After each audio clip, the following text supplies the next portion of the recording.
예, 저희 강의안 계속 보면서 좀 그죠? 알아갔으면 좋겠습니다. 여기 4번에 보면 다니엘서의 정경상의 위치와 인용 이렇게 되어 있습니다. 무슨 얘기냐? 여러분 우리가 구약 성경을 분류할 때는 그 그리스 헬라 철학에 근거한 어떤 분류에는 4분류로 둡니다. 구약 성경을 4가지로 유로 둬요. 모세오경, 그 다음 뭐예요? 역사서, 뭐 그 여호수아부터 시작해서 사사기, 사무엘 상하, 열왕기 상하, 역대 상하까지가 뭐 역사서 이렇게 표현을 하고, 그 다음에 시가서 이렇게 되어 있습니다. 역사서 안에 이제 뭐 에스더, 에스라, 느헤미야 다 포함되어 있고, 그 다음 시가서, 욥기부터 시작 뭐 시편 뭐 이렇게 쭉 흘러가는 시가서, 그 다음 맨 마지막이 선지서예요. 요거는 이제 그 셉투아진트라고 히브리어 성경을 헬라어로 번역해 놓은 거에 있습니다. 히브리어를 헬라어로 번역해 놓은 성경에서부터 시작된 분류이다 하는 것이고, 여러분 요 분류는 그리스 헬라적 어떤 정리, 그러니까 정확하고 명확한 거 좋아한다 했습니다. 그리스 헬라 철학 같은 경우에는. 그래서 역사적으로 뭐 어떻다. 그 다음에 요즘 대충의 어떤 문맥들을 봤더니 요건 약간 시 같아. 이런 것들 따로 묶어놓고, 그 다음 요거는 선지자가 얘기한 거구나 하고 선지서를 묶어놓고, 굉장히 합리적이고 명확해요. 그렇죠? 우리가 읽기 좀 쉽게 해놓은 겁니다. 요것보다 더 쉽게 해놓은 게 요새 무슨 연대기 성경. 요건 또 순서를 또 다 바꿔놔요. 연대적으로 다 바꿔놨습니다. 그래서 우리가 이렇게 늘 읽어오다가 구약 성경 진짜 원본을 봤더니 요 순서가 아닌 거예요. 구약의 히브리어 성경의 원본은 3분류로 합니다. 3분류로 하면 첫 번째는 토라하고 모세오경입니다. 창세기, 출애굽기, 레위기, 민수기, 신명기까지 요 첫 번째 분류. 두 번째는 네비임이라는 단어입니다. 나비 하면 선지자라는 뜻이고 뒤에 임이 붙은 복수 형태입니다. 그래서 선지서들, 선지자들 이렇게 표현을 하는 거예요. 여기에 여호수아부터 들어갑니다. 여호수아가 본래는 선지서예요, 선지서. 그래서 이 선지자들은 왕, 선지자, 제사장은 기름 부음 받은 자들이죠. 그래서 무언가 특정한 일들을 위해서 기름 부음 받은 자들의 이야기가 여기에 적혀 있습니다. 그래서 단순히 선지자뿐 아니라 왕, 그래서 열왕기, 사무엘 상하 이런 것들 여기 다 들어갑니다. 선지자들도 다 들어갑니다. 이사야, 예레미야, 뭐 그다음에 에스겔, 다니엘 여기 들어갈까요, 안 들어갈까요? 여기 안 들어가는 거예요. 근데 다니엘은 어디에 들어가 있냐면 바로 세 번째 분류인 케투빔에 들어가 있습니다. 케투빔, 카타브 하면 기록하다라는 히브리어 동사예요. 그 뒤에 임이 붙은 복수 형태입니다. 그래서 기록물 이렇게 해서 우리 한글로는 성문서 이렇게 표현합니다. 거룩한 문서다 이렇게 표현을 하는 거예요. 그래서 여러분 이 토라는, 모세오경은 토라의 본래 원어적 뜻은 야라라는 단어입니다. 야라는 관역을 맞추는 책이에요. 모세오경은 하나님의 관역을 맞추는 책입니다. 요거 자세히 보면 하나님이 원하시는 관역을 알 수 있고 그 맞출 수 있어요. 아멘입니까? 창세기, 출애굽기, 레위기, 민수기, 신명기 5권의 책을 보면 하나님이 내 삶에 원하시는 게 뭔지 정확하게 나오고 그걸 맞출 수 있는 힘이 여기서 나와요. 그래서 막 토라 포션을 하고 하는 이유가 여기 있습니다. 결국 우리가 맞춰야 될 가장 중요한 관역은 뭐냐면 따라해보세요. 예수 그리스도. 그분이 지신 십자가, 그분의 부활을 모세오경에서 다 알 수가 있어요. 이게 그죠? 이거 관역 맞춰야 됩니다. 대전제 이거 맞춰야 나머지 관역도 의미가 있어요. 나머지 관역 다 맞추는데 그거 못 맞췄다 의미 없어요. 모세오경 관역을 맞추는 책이다 이해하시면 되고, 관역을 맞출 때 도와주는 사람들 누구냐? 왕, 선지자, 제사장 이거예요. 그래서 여호수아부터 시작해 사사기 이런 것들 보면 사람들이, 언약 백성들이 관역을 맞추도록 도와주는 사람들이 나타납니다. 선지자들도 마찬가지고, 그죠? 왕들도 마찬가지고, 그죠? 제사장들은 뭐 더할 나위 없습니다. 제사장들은 존재 목적 자체가 이 사람들이 관역이 어디에 있고 맞춰주는 걸 도와주는 사람들이 제사장들이에요. 그죠? 네비임. 근데 여기 케투빔이 문제입니다, 여러분. 케투빔. 요게 그래, 관역을 맞추는 책이고 도와주는 사람들이라면 카타브, 이 기록물은 도대체 어떤 의미가 있냐는 거예요. 어떤 의미가 있냐. 그렇게 했을 때 요거 시편부터 시작을, 시편부터 시작을 하는 책인데, 이 시편 1편 1절에 보면 복 있는 사람은 악인의 길을 따르지 않고 죄인의 길에 서지 않고 오만한 자의 자리에 앉지 않고 오직 여호와의 율법을 즐거워하여 그 율법을 주야로 읊조리는 자로다, 이렇게 되어 있습니다. 우리의 마음에 예루살렘 하나님의 통치가 임하는 방법을 정확하게 계시해 놓는데 하나님의 말씀을 소리내어 읊조리는 거래요. 아멘? 그렇게 하면 저 세상 사람들, 저 망해가는 세상 사람들의 삶하고는 다른 삶이 내 삶에 펼쳐진다는 얘기를 케투빔에서 가장 먼저 시작을 해요. 이겁니다. 이게 무슨 얘기냐면 성도된 우리에게 하나님 나라가 임하는 방법에 대한 얘기입니다. 여인이 잉태하여 출산하는 방법에 대한 얘기예요. 방법. 어떻게 하냐? 주야로 묵상. 시편 2편에 보면 이거 실패한 사람들 그의 아들에게 입 맞추라 이렇게 되어 있습니다. 그래야면 이 진노의 날에 그 진노를 피할 것이다, 이렇게 표현을 해요. 그래서 두 가지 방법입니다.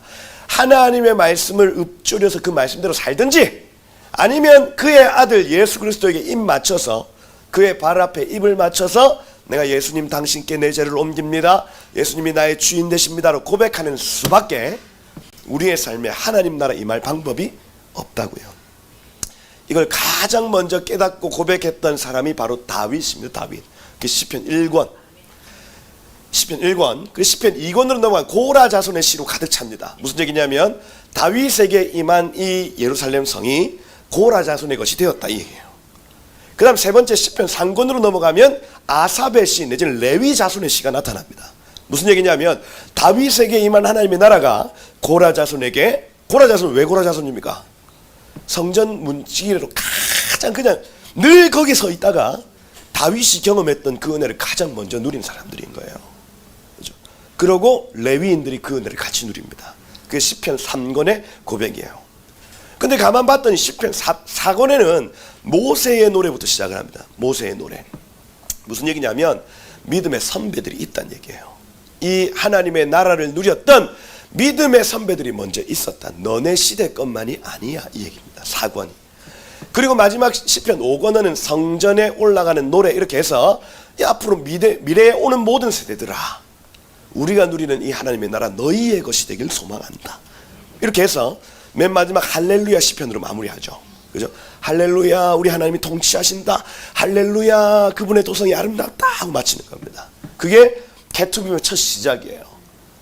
내 마음에 임한 예루살렘 성입니다. 이거요. 근데 그 뒤에 욥기 나타나요. 욥기는 뭐냐면 이 예루살렘 성을 망가뜨릴 수 있는 유일한 방법 뭐냐? 정죄다, 이겁니다. 정죄다. 그래서 욥의 삶에 이 사단이 계속해서 미혹하고 그 다음에 막 방해를 해가지고 너의 온전함을 버려라, 계속 그렇게 얘기를 합니다. 이 온전함은 탐인데 이 탐은 제가 다 설명드릴 수 없습니다. 욥이 나는 절대로 온전함을 버리지 않는다. 무슨 얘기냐면 생일날만 되면 번제로 예수께 죄를 옮긴 그 일을 자신의 온전함이라 표현을 해요. 그래서 막 벽이 무너져서 아들이 죽었다, 네 죄 때문이야, 이렇게 얘기할 때 아니, 내 죄 때문은 아니야. 내 죄 때문일 수가 없어. 왜? 내 생일날 나 예수께 번제로 내 죄를 옮겼기 때문이야. 그걸 믿는 믿음을 온전함이라 합니다. 그래서 이 욥의 아내가 아유 네 인생 망했다, 이제 하나님을 욕하고 죽어라, 이렇게 표현할 때도 그때에도 이 어리석은 여자야, 나는 절대로 내 온전함을 버리지 않을 거야. 그 온전함이 번제로 죄를 옮긴 믿음이었다고요. 여러분의 예루살렘 도성, 지금 주야로 말씀을 묵상 읊조림으로 여러분의 삶에 하나님 나라가 임했다면 이걸 무너뜨릴 수 있는 유일한 것은 사단의 미혹과 사단의 정죄입니다. 거기에서 예수께 죄를 옮기고 이 옮겨졌다고 선언하면 여러분 주변에 있는 모든 문제들을 내 죄 때문이 하잖아요. 그죠? 이 믿음이 있는 사람들 절대로 이 도성이 약탈당하지 않습니다. 이 믿음으로 채워지시길 축복해요. 네가 그러고도 집사야 늘 그죠? 네가 그러고도 목사야 죄 짓는 순간순간마다 사단이 와서 정죄하지 않습니까? 그렇게 할 때에 목사다. 내가 목사다 내가. 양 목사님 내 스님인가 그러면 목사다. 여러분 하나님의 나라는요. 여러분들의 삶에 임한 하나님의 나라는 정죄로밖에 무너질 수 없어요. 정죄당하지 않는 것. 여러분 예수께 죄를 옮기시길 축복합니다. 그리고 그 옮겨졌다는 그 믿음을 가지고 절대로 포기하지면 안 돼요. 아니 지금 이거 일어난 이 일은 내 죄 때문이 아니야. 예수께 옮겼어. 욥기 결국 욥은 의인 됩니다. 의인. 그죠? 의인 돼요. 그 다음 잠언이야. 잠언은 뭐냐면 1장부터 9장까지는 지혜의 소리와 음녀의 소리. 그래서 지혜가 소리친다. 음녀가 소리친다. 음녀가 소리치는데 어리석은 자는 끌려가더라. 지혜의 소리가 길거리에서 막 외치는데 의인들은 그 소리 앞으로 나온 1장부터 9장까지 그 얘기를 하고 10장부터 30장까지는 의인은 이러이러하고 악인은 이러이러하다 하고 나타내는 거예요. 그래서 마음속에 예루살렘 성이 임할 수 있는 방법이 있는 그 지혜의 소리를 따라 살아가는 것입니다. 음녀의 소리, 세상 소리 따라가면 여긴 바벨론이 만들어져요. 바벨론, 음녀 바벨론 이렇게 얘기하지 않습니까? 음녀 바벨론. 그래서 맨 마지막 그 잠언 31편에 나타나는 1장에 나타나는 현숙한 여인은 바로 이 잘 가꾸어진 예루살렘 성인 우리의 마음 상태를 나타냅니다. 그죠? 그 현숙한 여인 보시면 아시면 팔이 막 두꺼워가지고 막 새벽에 일어나서 막 다 자기 집 사람들에게 막 음식을 나누어 주고 일을 정하여 맡기고 이런 얘기도 나옵니다. 무슨 얘기냐면 지혜의 소리를 하도 들어서 우리의 마음에 이루어진 하나님 나라를 의미하는 거예요. 신랑을 기쁘게 하는, 남편을 기쁘게 하는 하나님의 나라입니다. 그래서 잠언 그렇구나. 지혜의 소리를 들어 우리의 삶에 예루살렘을 갖고 나가야 되겠구나. 그 다음이 룻기입니다. 룻기. 그래서 현숙한 여인의 대표 누구? 룻이다. 룻. 그죠? 그래서 이 보아스 65세, 룻 23세 결혼하겠어요, 여러분 같으면? 뭐 볼 게 있다고 결혼합니까? 근데 그 어떤 사람의 어떠함이 아니라 이 어떤 믿음의 유업과 앞으로 일어날 일을 믿음으로 바라보고 그 남편을 기쁘게 하기 위하여 모든 것을 내어 던지는 신부의 사랑을 기록해 놓은 책이다 하는 거예요. 그죠? 룻의 마음 안에는 아가서가 있다. 그 다음 책이 아가서입니다. 그러니 이 모든 순서를 누가 분류를 해놨냐면 에스라입니다. 에스라의 의도가 있어요. 에스라가 케투빔을 요런 순서대로 배치한 의도를 여러분들 딱 보셔야 되는 거예요. 그 안에 다니엘서가 있습니다. 룻의 마음 안에 무슨 책이 있다고요? 아가서가 있어요. 아가서는 뭐 남자와 여자의 사랑 이야기가 아니죠. 신랑 대신 예수님과 신부된 교회의 사랑 이야기입니다. 그죠? 처음에는 교회가 엉성하잖아요. 그냥 자기의 어떤 그 정체성을 모른 채 나는 뭐 내 피부는 계달의 장막같 뭐 흑염소 피부야 막 이러고 앉아 있습니다, 여러분. 그죠?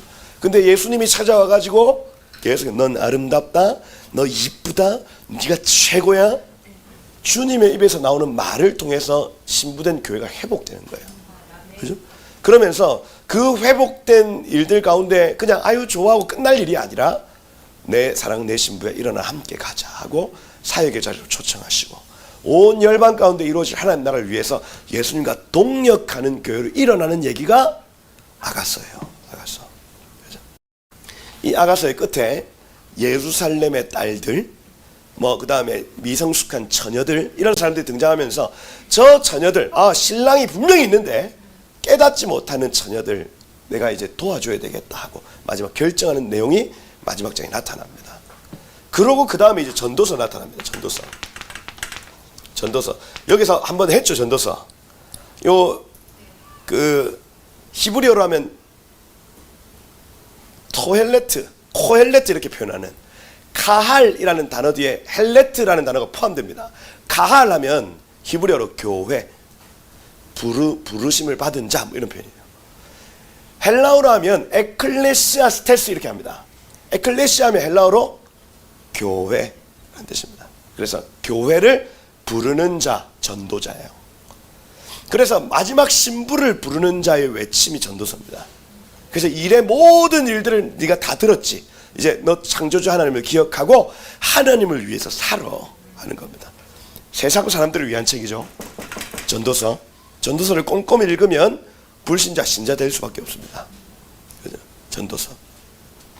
그래서 마지막 신부들을 향해서 외치는 얘기가 전도서 얘기고, 이 외침에 반응하지 않으면 애가 부릅니다. 애가. 그래서 예레미야 애가는 선지서에 포함되어 있지 않습니다. 애가 여기 케투빔에 포함되어 있어요.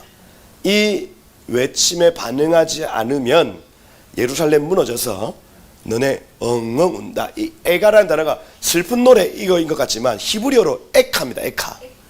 에카 하면은 히브리어로 아이고라는 뜻이에요. 아이고 아이고 아이고 하는 거. 아이고. 요게 우리의 마음에 예루살렘 성이 세워지지 않으면, 그죠? 이 부르심에 응답하지 않으면 우리 모든 것들은 다 무너진다는 얘기예요. 여기. 그러니까 주제가 분명합니다. 분명해요. 정경상의 위치에서 지금 다니엘의 위치를 지금 보고 있는 겁니다. 요 뒤에 애가로 끝나면 이건 비극이고, 그 뒤에 에스더가 나타납니다. 에스더. 끝날 것 같았는데, 에스더 이 시대도 이 유대인들이 다 끝날 것 같았는데 끝나지 않더라. 뭐 기도와 금식으로 끝나지 않더라. 기도를 결정하는 처녀들, 기도를 결정하는 처녀들의 어떤 그 결정은 하나님 한 번 더 기회를 주신다는 내용이 에스더. 그 뒤에 다니엘서 나타납니다. 그래서 이 다니엘 에스더는 474년도 사람 BC. 다니엘은 326년도에 죽습니다, 여러분. 그 무슨 얘기냐면 얘보다 얘가 먼저라고요. 무슨 얘기냐? 에스더가 이렇게 금식하고 기도하고 일어날 수 있었던 이유가 뭐냐면 다니엘의 영향력이라는 얘기예요. 다니엘이 이 믿음의 선배가 기도하고 하나님을 추구하고 살았더니 한 번 더 기회를 준다는 얘기예요. 다니엘서가 중요한 이유가 여기에 있습니다, 여러분. 왜 중요하냐? 여러분들의 지금 부르짖는 기도가 왜 중요하냐 하면 여러분 이후 세대에게 영향을 줘요. 아멘. 이후에 에스더와 같은 애들이 일어난다고요, 여러분. 요 뒤에 에스라, 느헤미야, 얘네들은 458년 444년입니다. 4년. 무슨 얘기냐면 다니엘을 통해서 이 이후의 세대들이 앞뒤로 영향을 받았다는 얘기를 지금 하고 있는 거예요. 무너진 예루살렘 성이 다니엘 한 사람을 통해서 이 많은 자들을 옳은 대로 돌아오게 만드는 이 일을 통해서 뒤에 있는 세대가 일어났다는 얘기를 하고 있는 겁니다. 요 뒤에 이제 마지막 요 뒤에 역대상하를 성경의 제일 끝책으로 둡니다.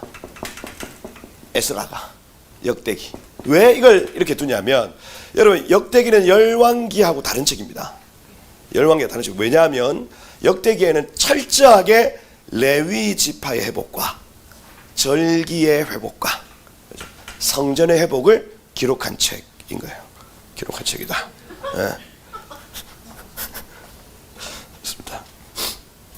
그래서 요 역대기 맨 마지막에는 성전이 성전되게 하는 그 다윗의 24반차의 어떤 끊어지지 않는 예배, 이런 것들이 예루살렘을 예루살렘 되게 하는 일들이 마지막으로 완성되는 얘기를 지금 여기서 하고 있더라는 얘기예요. 그래서 케투빔 같은 경우에는 철저하게 예루살렘, 내 삶에 이루어지는 예루살렘, 이런 데 집중을 하고 있는 거예요.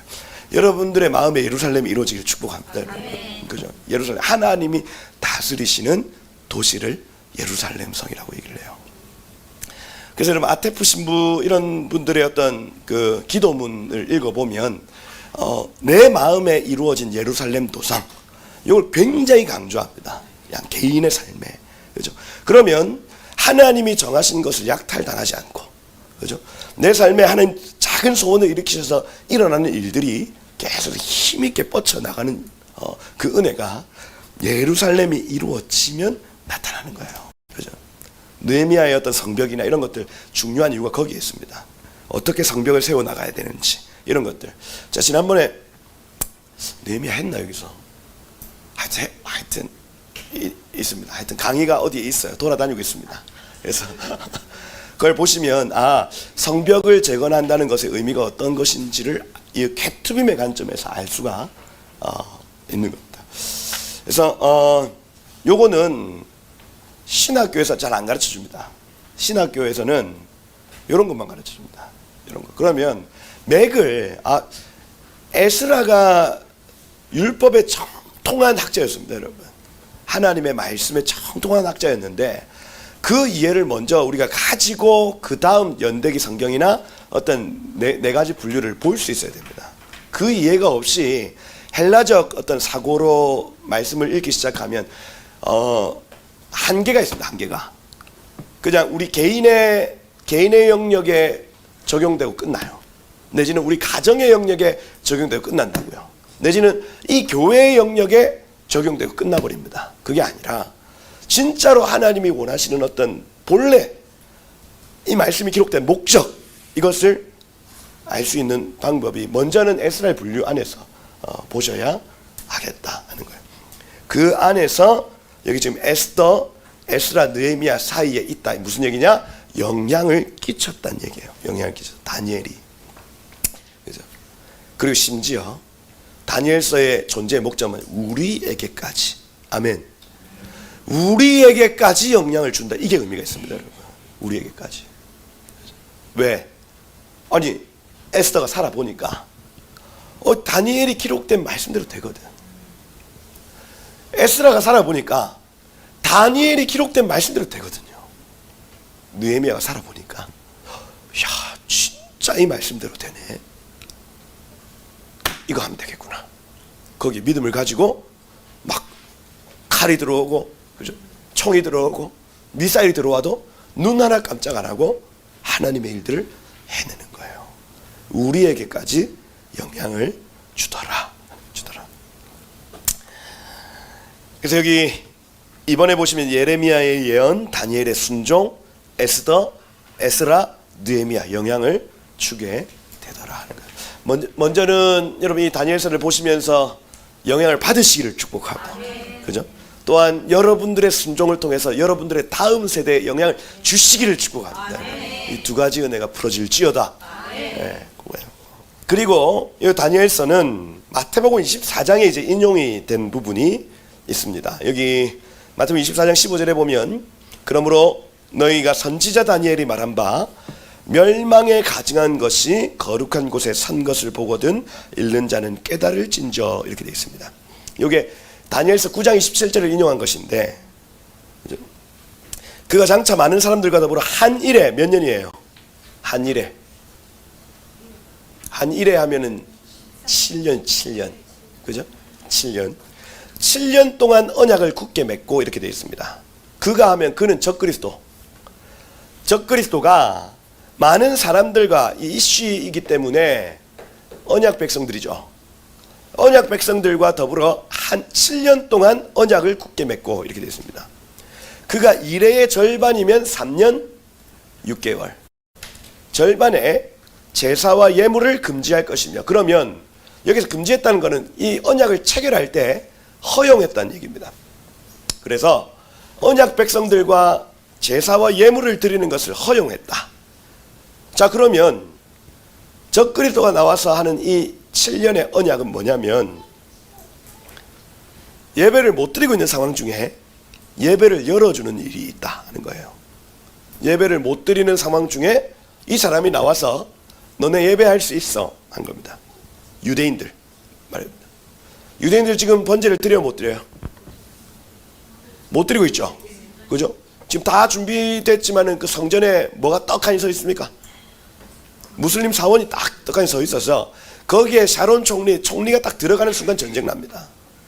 그래서 이스라엘은 대통령이 있고 총리가 있지 않습니까? 요게 이제 총리를 지금 옛날로 치면 대제사장적 역할입니다. 이 사람이. 대통령은 그냥 어떤 총독의 개념, 총독의 개념. 그래서 옛날에 스룹바벨 총독, 여호수아 대제사장 이렇게 표현하는 것처럼 지금의 대통령과 총리를 그렇게 구분해놔요. 그래서 예전에 총리가 한번 거기에 들어갔다 전쟁이 났습니다. 그래서 이거는 지금 예배를 드리지 못하는 상황 중에 누군가 일어나서 그 예배를 허용해 주는 약속을 한 거예요. 그죠? 7년입니다. 근데 7년의 절반에 그 예물과 제사를 금지하게 하는 일들이 발생합니다. 이게 3년 6개월이에요. 3년 6개월. 그리고 포악하여 가증한 것이 날개를 의지하여 설 것이며 이렇게 되어 있습니다. 그래서 어떤 신상을 세운다거나 뭐 그런 일들이 거룩한 곳에 이 포악한 것이 서는 장면을 보게 될 것이다. 이게 여러분 앞으로 일어날 일이라고요. 앞으로는 만약에 예루살렘에 제3성전이 세워지고 거기에서 이 제사가 드려지고 하면 3년 6개월 정도 지속될 가능성이 커요. 그리고 3년 6개월 만에 멈추는 그가 곧 적그리스도입니다. 근데 저는 이제 요 어떤 특정한 사람일지 아니면 그 어떤 그 영향력을 가진 어떤 부류 존재일지 모르겠습니다. 단체, 그죠? 그거 몰라요. 그죠? 모릅니다. 어쨌든 이런 일들이 발생하면 주님 오실 날이 가까웠다는 얘기예요. 가까워. 여러분 제3성전 짓는다고 막 헌금하고 그럴 필요 없죠. 우리 무슨 상관이 있어요? 이미 예수님이 십자가 지셔가지고 그 모든 제사를 단번에 제사로 종결하셨는데 그건 우리에게 의미 있는 일이 아니에요, 여러분. 그 무슨 일? 그건 하나의 표입니다, 표. 아, 마지막 때구나. 제3성전에 세워졌다. 그러면 마지막 때구나. 알 수 있는 거예요, 알 수 있는 거. 그런 인용들이 여기 다니엘서 9장을 통해서 마태복음 인용을 하고 있다. 예수님이 인용하신 것이죠. 예수님이 이 다니엘을 인용했다. 그 다음에 요한계시록의 인용 역시 마찬가지입니다. 다니엘서 10장에 보면 예수님의 모습이 나타나요. 여기 적혀 있는 거 옷을 무슨 옷을 입었습니까? 세마포 옷을 입었다. 예수님 무슨 옷 입으세요? 세마포 옷이 뭡니까? 색깔 무슨 색깔? 흰색, 흰색. 그죠? 흰색 옷을 입고 계시는 예수님. 그 다음 허리에 우바스 정금띠를 띠었다. 이렇게 되죠. 그래서 여러분들 고대 근동의 옷은 통짜 옷입니다. 통짜 옷. 그죠? 거기에 허리띠를 이렇게 매는 것을 의미합니다. 허리띠를 맨다고 하는 건 밖에 외출한다는 의미예요. 집에 있을 때는 허리띠 풉니다. 그래서 그냥 허벌렁하게 다녀요. 근데 허리띠를 맨다고 하는 것은 이제 내 일이 있다. 난 이제 나간다. 이런 의미를 가져요. 우바스 정금띠를 띠었다. 몸은 황옥 같고 얼굴은 번갯빛 같고 눈에 뭐가 나옵니까? 횃불 나옵니다. 횃불. 그죠? 눈에 불 켜고 계신다고요. 그죠? 활. 팔하고 발 같은 경우는 빛난 놋과 같다. 이렇게 되어 있습니다. 그래서 뭔가 이렇게 찬란하고 튼튼해 보이는 놋과 같이. 그죠? 그래서 이 발 가지고 심판하시죠. 그죠? 밟으시는 하나님. 말소리는 무리의 말소리, 우가우가우가우가 왁작지껄 하는, 그죠? 그런 소리다. 근데 이것을 계시록 1장에 그대로 적어 놨어요. 그러면 요한이 이거 베꼈냐? 아닙니다. 다니엘이 만난 인자 같은 이가 곧 요한을 만나셨다는 얘기, 그죠? 이겁니다. 그 아까 말씀을 드린 대로 사자, 그죠? 둘째 짐승 곰, 그 셋째 짐승 표범, 넷째 짐승은 모르겠다, 이거 무섭고 놀랍다, 이런 얘기들 계시록 13장에 이 적그리스도의 나라를 표현할 때에 이 나라 그대로 쓰이고 있습니다. 그리고 다니엘서 11장 44절에 나타나는 이 적그리스도의 어떤 그 특징을 계시록 13장에 또 정확하게 이렇게 인용을 하고 있더라. 그래서 이 종말론을 풀어 나가는 과정에 있어서 다니엘서는 뺄 수 없는 책이라 할 수가 있습니다. 마태복음 24장 그리고 요한계시록 같은 경우에는 이 종말론의 정수죠, 정수. 그죠? 요 두 부분을 주로 종말론 학교 이렇게 진행을 한다 볼 수가 있고요. 그래서 이렇게 인용이 되었다. 마지막 페이지 보시면 다니엘서의 구속사적 의미 이렇게 제가 적어놨는데, 자, 요거는 지난번에 사사기 여러분들하고 이렇게 좀 얘기를 할 때 좀 말씀을 드린 부분이에요. 사사기 구약 성경 요 케투빔까지 이렇게 나아가는 과정 가운데 모세 시대에서부터 쭉 이렇게 간다면 율법으로 천국 들어갈 수 있어요, 없어요? 없죠. 이때 여호수아 시대가 나타나서 은혜의 시대입니다. 그래서 가나안 땅 모세 못 들어가고 여호수아는 들어간다. 그래서 율법으로는 들어갈 수 없고 은혜로 들어간다. 이게 구약과 신약이라면 여호수아 시대 이후에 사사 시대가 나타납니다. 사사 시대 제가 얘기하면서 성령 시대라 말씀을 드렸습니다. 구약에는 유일하게 성령이 누구에게나 막 들어와 가지고 역사하시는 시대가 사사 시대예요, 여러분. 그래서 신약의 첫 시작을 여호수아가 열었다면 이때 사사들을 통해서 성령 시대를 체험한 성령 시대. 지금 우리가 살고 있는 시대는 사사 시대다 이렇게 되는 거예요. 이 사사 시대의 끝에 사무엘이 돼. 사무엘을 주로 마지막 사사 이렇게 표현합니다. 이 마지막 사사를 통해서 새로운 시간으로 들어간 거예요. 새로운 시간. 그죠? 새로운 시간으로 들어가는데 그러면 다윗 시대가 열려야 되잖아요. 근데 다윗 시대 전에 사울 시대가 열립니다. 사울. 그래서 우리는 지금 딱 여기 있습니다. 여기. 우리는 사사 시대의 거의 끝에 와 있어요. 이때 사무엘과 같이 이 다음 세대를 선포하는 시간이 바로 지금입니다. 지금. 그죠? 끝에 와 있어요.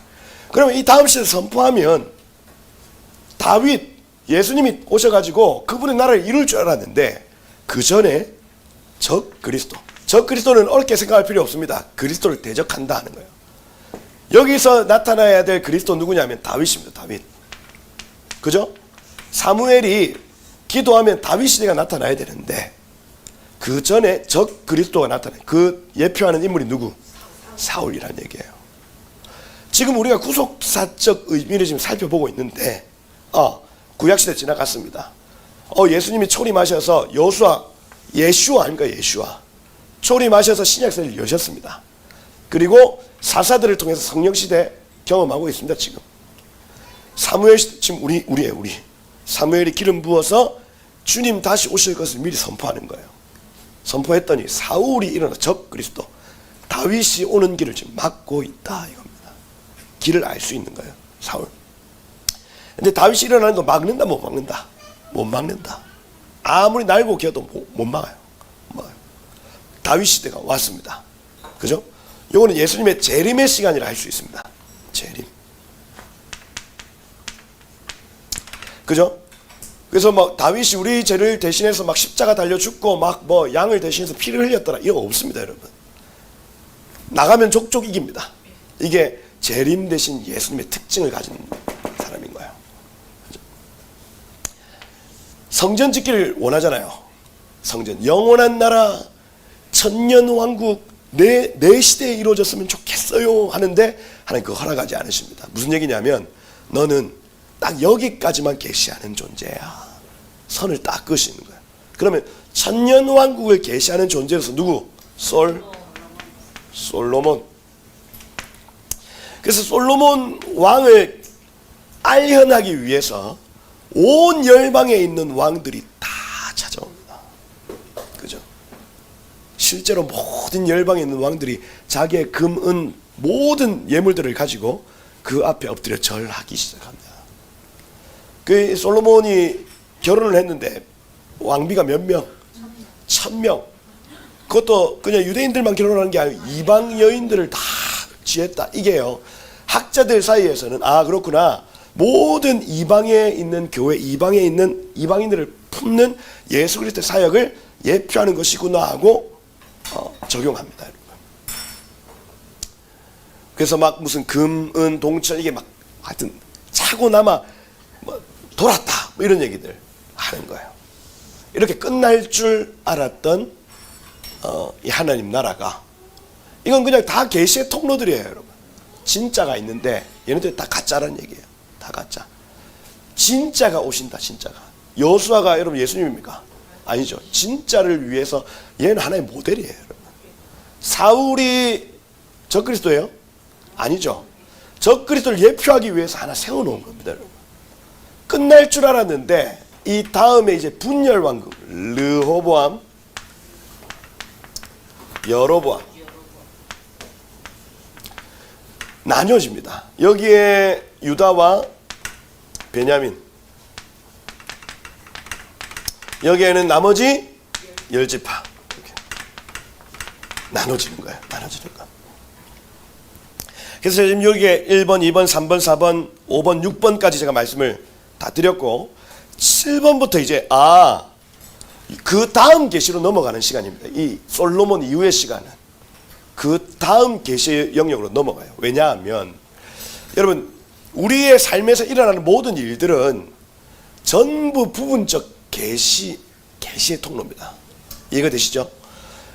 그냥 윤석열 대통령이 되고 문재인 대통령이 대통령 되고 그렇구나 이게 아니라 모든 것들에 의미가 있다고요. 의미가 하나님이 열어가시는 의미가 다 있습니다. 우리가 해야 될 일은 그 의미를 찾는 거예요. 뭐냐 도대체. 쟤는 지금 적그리스도를 나타내냐 그리스도를 나타내냐. 트럼프 저 사람은 지금 적그리스도를 나타내냐 그리스도를 나타내냐. 하나님의 나라를 나타내냐 계속해서 아버지를 나타내냐 아들 예수님을 나타내냐 성령을 나타내냐 이걸요 계속해서 일반 계시 안에서 우리가 보는 거예요. 보는 거. 그래서 여기 유다와 베냐민을 남겨놓고 나머지 10지파를 남겨놓았던 일 이건요 앞으로 이 마지막 때 일어날 교회가 이방인의 충만한 수와 유대인의 남은 자의 하나 되어지는 일 이걸 위해서 그걸 계시하기 위해서 지금 이런 이벤트들을 이제 마련해 가시는 거예요. 그렇죠? 물론 그 안에서 어떤 범죄하고 이런 일들이 분명히 있지만 그 일들을 통해 하나님 계시하시고자 하는 게 뭐냐면 얘네들 북이스라엘 722년도 아수르에 의해 망해서 온 열방으로 흩어집니다. 무슨 얘기냐면 이방인의 충만한 수가 이들을 통해서 한 영역이 이루어진다는 얘기. 그리고 여기 586년도에 바벨론에 의해서 이 남유다가 망해서 얘네들은 이 유대인의 남은 자로서 존재하는 유대인 그룹, 이방인 그룹으로 나눠진다는 얘기를 하는 거예요. 그래서 유대인의 남은 자와 이방인의 충만한 수. 여러분 이 문구가 여러분들에게 익숙해져야 됩니다. 이제 구속사의 끝에 유대인의 남은 자와 이방인의 충만한 수가 하나 되어져서 하나님을 예배할 날이 올 것이다. 그러면 주님 오시는 거예요. 그죠? 요겁니다. 요거. 그래서 이 뒤에 일어날 모든 일들, 그러니까 요 거의 끝에 다니엘이 이 이후에 일어날 모든 일들을 다 예언을 하는 겁니다. 예언을. 그죠? 이 구속사적 의미가. 그죠? 이 모든 일들의 끝에 흩어진 어떤 유대인들과 이방인들이 마지막 돌의 나라의 시점에 하나 되어져서 함께 예배할 날이 올 것이다. 함께 그분의 언덕에서 영원한 나라를 누리게 될 것이다 하는 약속이 다니엘서에 기록되어 있더라 하는 거예요. 있더라. 이렇게 보시면 대략적인 어떤 배경들, 그 다음에 어떤 구조들, 다니엘서 읽기 전에 좀 관점, 뷰 포인트를 여러분들에게 좀 잡고 읽으실 수가 있겠다. 이 마지막 장 보면은 이게 이제 핵심적인 그림이라 할 수가 있습니다. 다니엘서 2장과 7장에 나타나는 앞으로 일어날 나라들이 어떤 형태로 이렇게 쭉 흘러가는가를 여러분들 보실 수가 있다. 그죠? 있다. 예, 1장 한번 이제부터 성경을 보셔도 되고요. A4지 뒷장에 계속 필기하셔도 좋습니다. 1장부터 한번 보시면 여러분 이 유다 왕 여호야쿰이거든요. 그 여호와께서 일어나신다 하는 이름입니다. 여러분. 일어나신다. 근데 그 여호야쿰 시대에 바벨론의 왕이 예루살렘을 둘러싸고 있는 개념을 가져요. 제가 아까 그 케투빔 얘기하면서 예루살렘 무너지면 안 된다 했습니다. 우리의 마음에도 그렇고 이 나라에도 그렇고 예루살렘 무너지면 안 되는데 바벨론의 왕이 예루살렘을 둘러싸고 있다. 둘러싸고 있다. 그렇죠? 위기의 순간. 그렇죠? 성전이 무너질 위기의 순간. 바벨론의 왕 느부갓네살이 예루살렘에 이르러 성을 에워쌌더니 이렇게 되어 있죠. 주께서 유다 왕 여호야킴과 하나님의 그릇 전 그릇 얼마를 그에게 넘기심에 그가 그것을 가지고 시날 땅 자기 신들의 신전에 가져다가 보물 창고에 두었더라 되어 있습니다. 자, 아까 말씀을 드린 대로 끄트머리, 그죠? 신전의 가장 끝에 있는 그릇 몇 개 지금 무너져서 가져가 있는 상황입니다. 이때 이스라엘 백성들이 잘해야 될 게 뭐냐면 회개하고 금식하고 니느웨에게 금식 선포했더니 바로 그날에 여러분 지나가는 개들까지도 금식했어요. 금식. 그랬더니 하나님이 그 재앙을 돌이키시고 그들을 용서하셨습니다. 이방인들도 그렇게 하는데 여기 지금 그릇 몇 개 딱 가져가는 그 순간에 언약 백성들이 무릎 꿇고 하나님 잘못했습니다. 용서해 주세요. 해야 되는 거예요. 보물 창고에 두었더라. 왕이 이 환관장 아스부나스 이렇게 되어 있습니다. 이 아사프 아즈 이렇게 되어 있습니다. 아사프 아즈. 아사프 하면은 귀신을 축출하다라는 겁니다. 아사프 하면은. 아즈 하면은 오즈라는 단어 들어보셨을 건데 능력이에요. 그래서 이 아스부나스 하면 귀신 축출자 중에 능력 있는 사람이라는 뜻입니다. 그래서 뭔가 이렇게 어떤 영적인 내지는 어떤 지적인 이런 어떤 권위를 가진 사람이라 할 수가 있고, 그래서 우리가 환관장 이렇게 해서 우리나라 내시 이렇게 생각해가지고 좀 이렇게 비하하고 이렇게 할 수 있는데 그게 아니라는 얘기예요. 그죠? 이 당시에 왕을 섬기려고 했던 모든 사람들은 다 거세하고 우리 그 천주교의 신부들, 그다음 수녀들 이런 분들처럼 어떤 욕심, 정욕적 삶을 포기하고 자기의 삶에 집중하겠다는 어떤 결정입니다. 그죠? 그래서 아스부나스, 능력자죠, 능력자에게 말하여 이스라엘 자손 중에 왕족과 귀족 몇 사람. 그죠? 특징 첫 번째, 흠이 없고 얼룩입니다. 얼룩. 그죠? 얼룩이 없고 용모가 아름다우며 그래서 겉보기에 흠이 없는 사람들,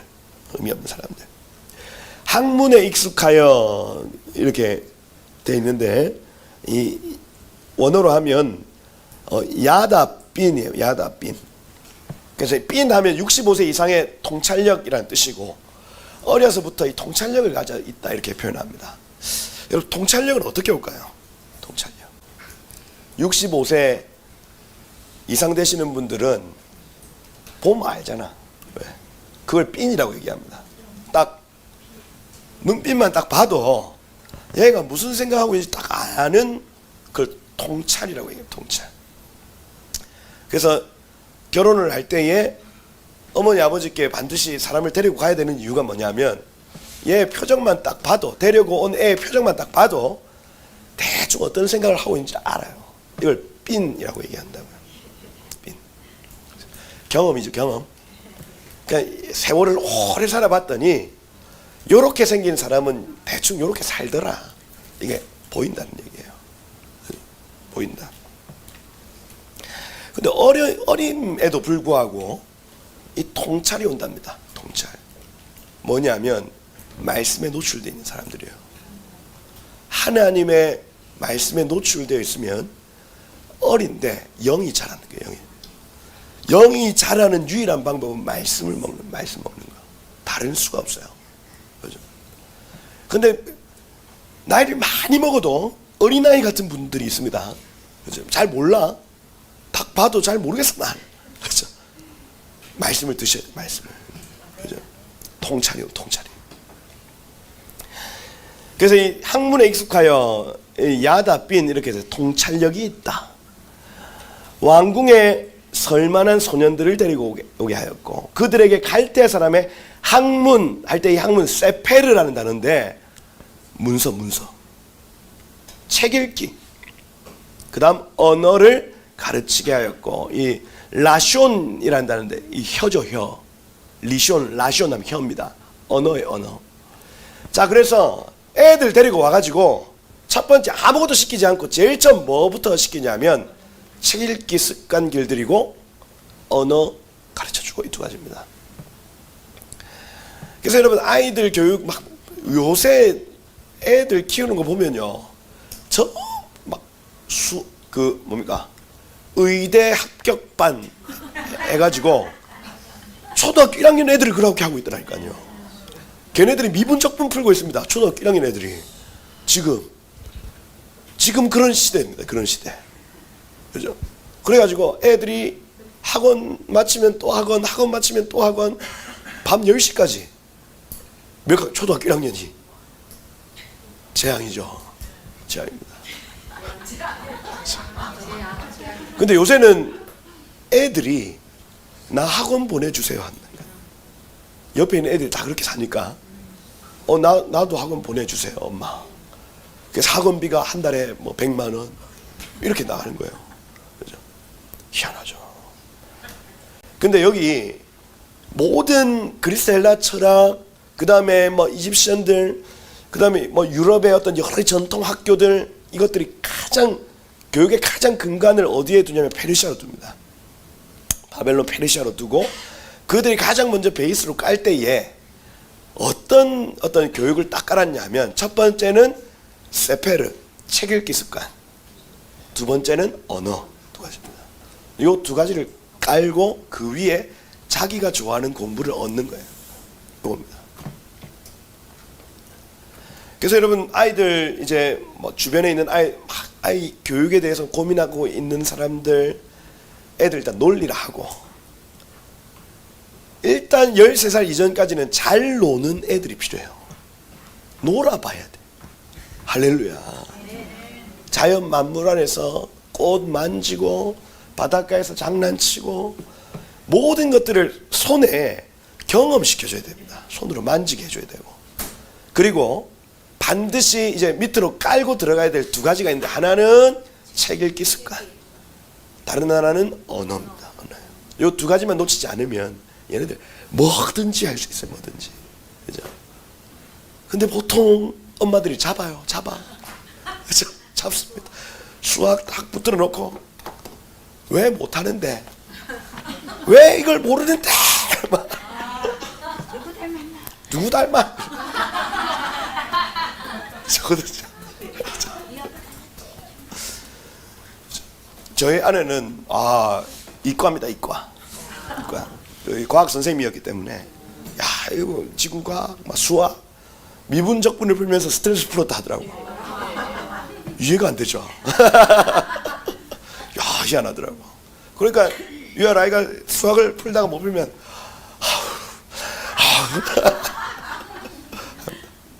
저는 애들 마음을 이해하잖아요. 왜? 수학을 못했으니까. 그죠? 항상 저는 이제 민주 사무를 불러가지고 앉혀놓고 여보, 애들 놀려라. 지금 앉아가지고 그 수학 문제 풀 때가 아니다. 나가서 나무 만져주고 사랑한다 하고 온 등산 산과 들판을 다니면서 온 만물을 축복해야 될 아이가 거기 앉아서 지금 뭐 하고 있냐? 그러면 민주는 또 이해 못해가지고 당신은 모른다고.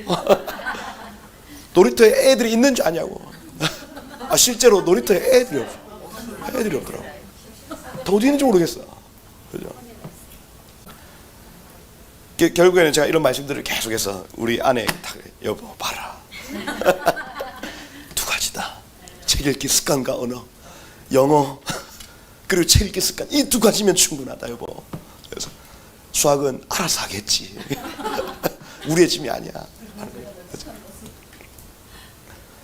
실제로 바벨론의 교육의 가장 베이스에 그거 딱 깔아줬답니다. 세페르, 문서를 딱 보여주고 읽게 하는 습관들. 앉아가지고 일단 읽어야 돼. 읽어야 돼. 요즘 애들은요, 딱 앉혀놓고 읽어내질 못하더라니까요.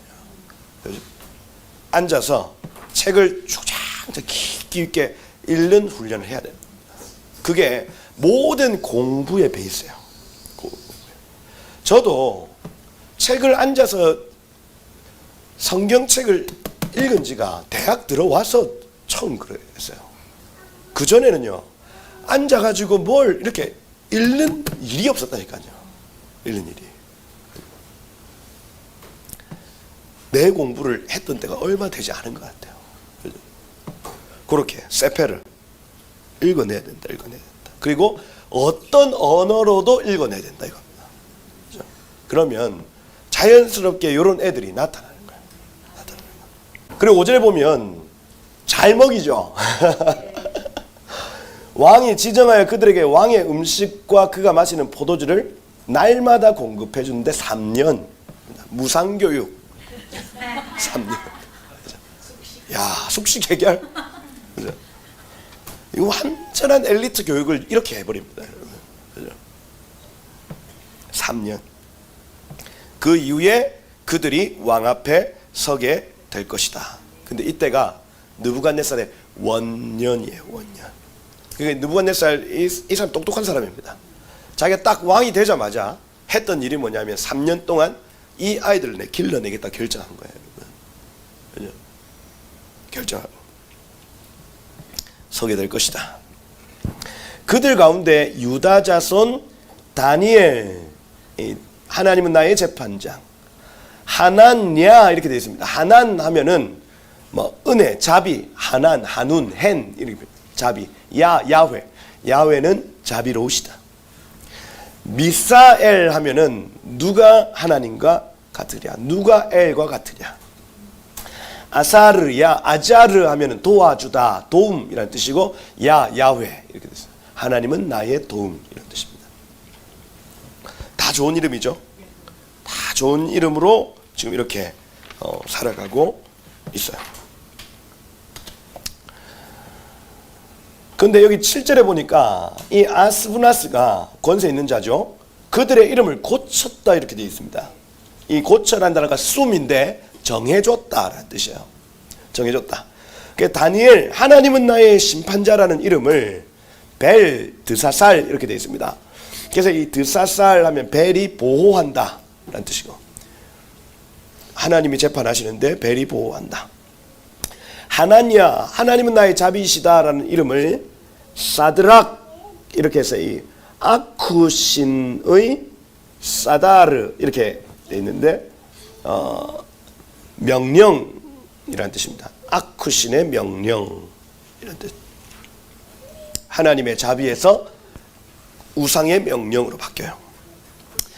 미사엘은 메삭에서 누가 아쿠와 같은가 라는 뜻이고, 아자리아는 아베드느고, 느고의 종 이렇게 바뀝니다.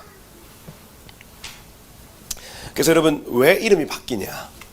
이것은 약속의 땅에서의 이름하고 이방 땅에서의 이름하고, 이 약속의 땅을 떠난 자는 이름이 바뀐다 이 뜻이에요. 약속의 땅을 떠난 자는 이름이 바뀌더라. 그래서 요셉은 사브낫 바네아, 에스더 같은 경우는 하다사라는 이름이 에스더라는 이름으로 바뀌는 것이죠. 약속의 자리에서 떠나 있으면 이름이 바뀐다. 그런데 반대로 떠나 있던 자가 다시 약속의 땅으로 찾아가면 또 이름이 바뀝니다. 이게 아브라함에서 아브라함으로 바뀌는, 야곱에서 이스라엘로 바뀌는 겁니다. 이름이 바뀐다. 이름이 바뀐다는 개념 굉장히 중요해요. 중요하다.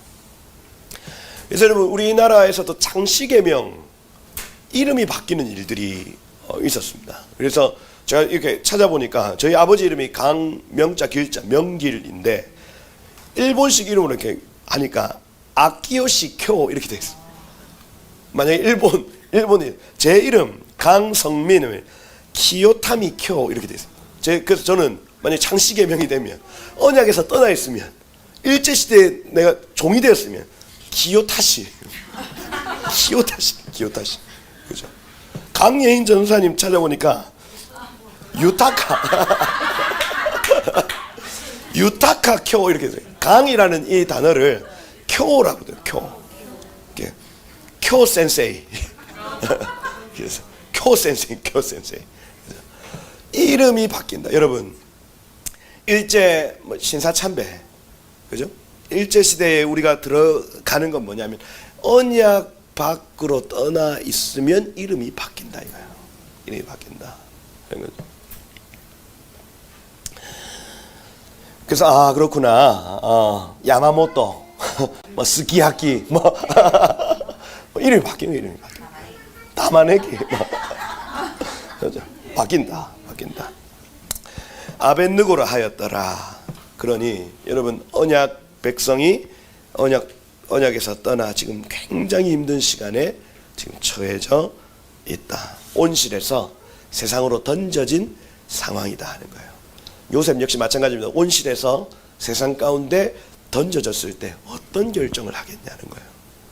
첫 번째 결정이 이겁니다. 8절이에요. 8절. 다니엘은 뭘 정합니까? 뜻을 정하여 뜻을 두고 왕의 음식과 그가 마시는 포도주로 자기를 더럽히지 아니하리라 하고 그것을 환관장에게 구했다. 이렇게 되어 있습니다. 뜻을 정했다. 여기 숨알레브 이렇게 되어 있습니다. 숨알레브. 숨 하면은 두다. 그죠? 알 하면은 뭐 위에. 레브 하면은 마음. 내 마음 위에 하나님의 뜻을 두었다. 이렇게 되어 있습니다. 자, 여기에서 뭐냐면 3년 동안 왕이 주는 음식이에요, 여러분. 무슨 우상에게 바친 제물 여러 가지 말들이 많이 있습니다. 그런데 여기 숨알레브라는 이 단어만 보면 얘기할 때에 나의 마음, 나의 정욕 위에 하나님의 뜻을 둔다는 개념을 가져요. 무슨 얘기냐면 나 저거 먹고 싶은데 나 저거 먹을 수 있는데 그것 말고 그 위에 하나님의 뜻, 하나님의 말씀을 두겠다는 결정이에요. 수말 내 마음 위에 두었다 하는 겁니다. 포도주를 마시지 않겠다. 이것을 많이 들어봤죠. 머리를 자르지 않겠다. 포도주를 마시지 않겠다. 부정한 것을 만지지 않겠다. 나실인의 서원입니다. 제가 여러분 민수기 6장 얘기하면서 나실인의 서원은 이꼴 제사장의 서원이에요. 그래서 여러분 제사장이 성소에 들어갈 때에 머리를 자른다고 하는 것은 누군가 내 친한 사람, 내 가장 가까운 사람이 죽었을 때 애도의 표시입니다. 그래서 여러분 지금도 유대인들 보시면 여기 막 이렇게 자르잖아요. 이게 막 꼬아가지고 이렇게 내어놓은 게 있습니다. 이걸 언제 자르냐면 아버지나 어머니가 돌아가셨을 때 이거 자릅니다. 근데 요거를 자르지 않겠다고 결정한 건 뭐냐면 어머니가 죽어도 갈 수 없는 대제사장적 부르심입니다. 머리를 자르지 않겠다 그 표현입니다. 제사장이 성소 들어갈 때 술 마시면 안 됩니다. 그죠? 요거 이 나답과 아비후가 다른 불을 드릴 때에 그 이유를 술 음주하고 연결시켜 놔요. 술에 깔라 취해가지고 막 이렇게 해가지고 불을 그냥 대충 드리고 나온 겁니다, 여러분. 나온 거예요. 그죠? 그걸 하나님이 용납하지 않으시고 그들을 죽이셔 버립니다. 불이 그들을 삼켜버려요. 그죠? 그래서 대제사장은 술을 마시지 않겠다고 결정하는 겁니다. 술 마시고 안 들어간다 하는 겁니다. 부정한 거 만지는 건 역시 마찬가지예요. 그죠?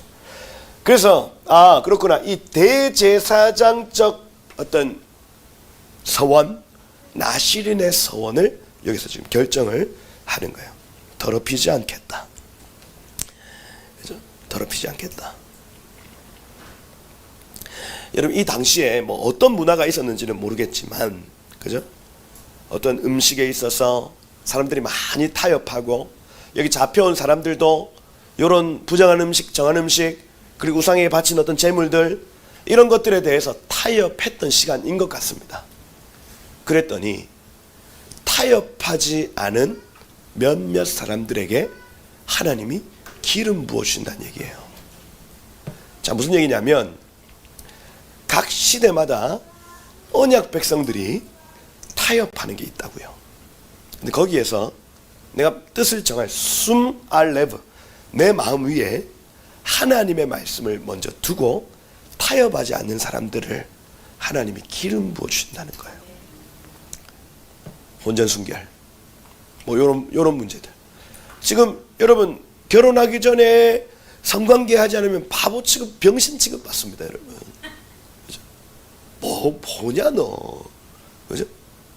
그런데 여러분, 우리의 어떤 갈망, 우리의 어떤 욕망 위에 하나님의 말씀을 두는 거예요. 두는 거. 이 사람들을 하나님이 기름 부어 주신다고요. 기름 부어. 동성애자 죄 아닙니다 라는 어떤 메시지가 교회의 주 메시지로 변하는 시점이 올 겁니다. 죄인이라고 얘기하면 안 됩니다. 이걸 이제 차별금지법이라고 얘기를 해요. 그래서 목사님이 교회 강단에서 동성애 때문에 소돔과 고모라가 망했습니다 라고 얘기를 하면 벌금 막 이런 것들이 막, 벌금 처음에는 400만 원, 한 번 더 어기면 800만 원, 그 다음에는 1200만 원 벌금 때린다 생각을 해보십시오. 그 설교 할까요 못할까요? 못한다니까요, 여러분. 그것 때문에 지금 여러 사람들이 지금 싸우고 있는, 다른 뭐 미국, 유럽, 네덜란드 이런 데는 이미 다 그런 차별금지법이 다 넘어갔습니다, 여러분. 그죠? 지금 막 치열하게 싸우고 있는 상황이에요. 교회의 주류, 뭐 한국교회연합, 뭐 한기총 이런 데서 만약에 땅 결정을 해버리면 그게 제정이 돼버립니다, 여러분.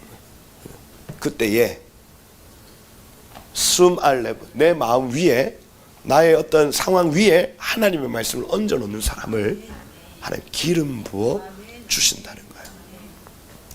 여러분, 이런 내용들 때문에 이 다니엘서, 요한계시록이요, 일제시대 때 금서가 됩니다. 금서. 성경책에서 인쇄, 그 당시에 인쇄소에서 요게 들어가 있으면 인쇄를 못하게 했습니다. 그걸 제외한 채로 인쇄가 나가요. 그런 성경책이 지금도 남아 있습니다. 여러 이런 역사 박물관에 이런 금서가 지정된 것을 뺀 성경책이 지금도 남아 있다고요. 무슨 얘기입니까? 하나님의 말씀을 우리의 삶 위에 두지 못한 거예요.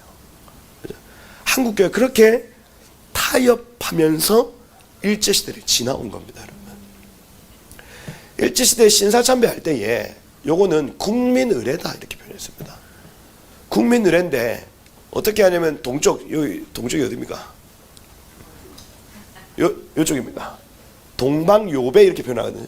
동쪽을 향해서 허리 요자 써서 허리를 굽혀 절한다는 개념입니다. 동방요배. 요거를 11시 예배 시작 때 딱 했다고요. 나팔 딱 불면 동쪽을 향해서 단체로 절하고 주일 예배 시작했습니다. 동쪽에 누가 있는데요? 천황. 일본 천황이 사는 곳을 향해서 한번 절하고 주일 예배 말씀 시작했어요. 이걸 국민의례라고 뒀다고요. 국민의례. 그리고 우리 목사님들이 저기 어떤 남산 조선신궁, 그 다음에 부산 같은 경우는 용두산 공원 위에 있는 거기 송도 앞바다 이런 데서 천황의 이름으로 세례받았습니다, 여러분.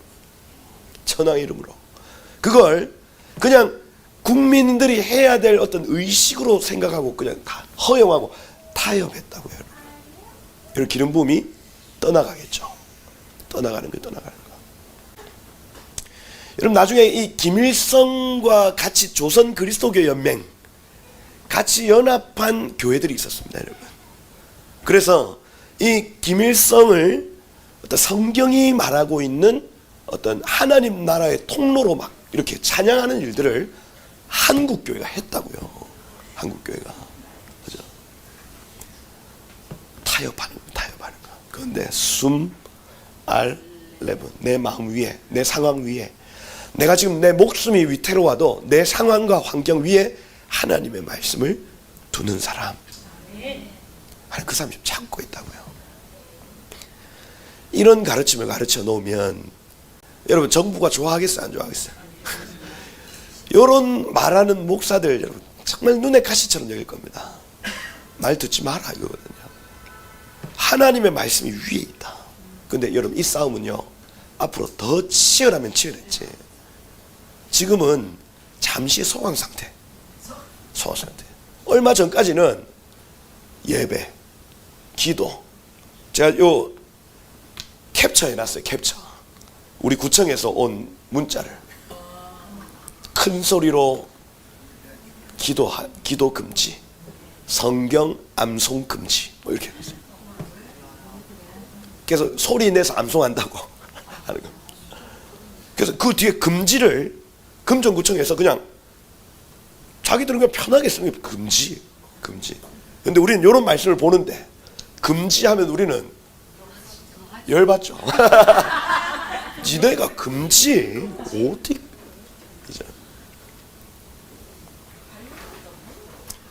야, 얼마 전까지는 진짜 이 싸움이 보통 싸움이 아니었다니까요. 예배를 한다 하면 우리 교회 앞에 집합 금지 명령 해가지고 큰 대자보가 붙었습니다, 여러분. 거기에 양경 목사님 뭐라 그러죠? 까불고 있네. 까불고 있네. 그 구청에서 와가지고 속이 상해가지고 구청 직원이 아니 그래도 이런 식으로 하시면 안 되죠. 저한테. 그래서 저는 누가 이랬는지 모릅니다. 그렇죠. 집합금지 명령하고. 야, 여러분 얼마 전까지 이 기도와 예배의 싸움, 전도와 선교의 싸움 얼마나 치열했습니까, 여러분?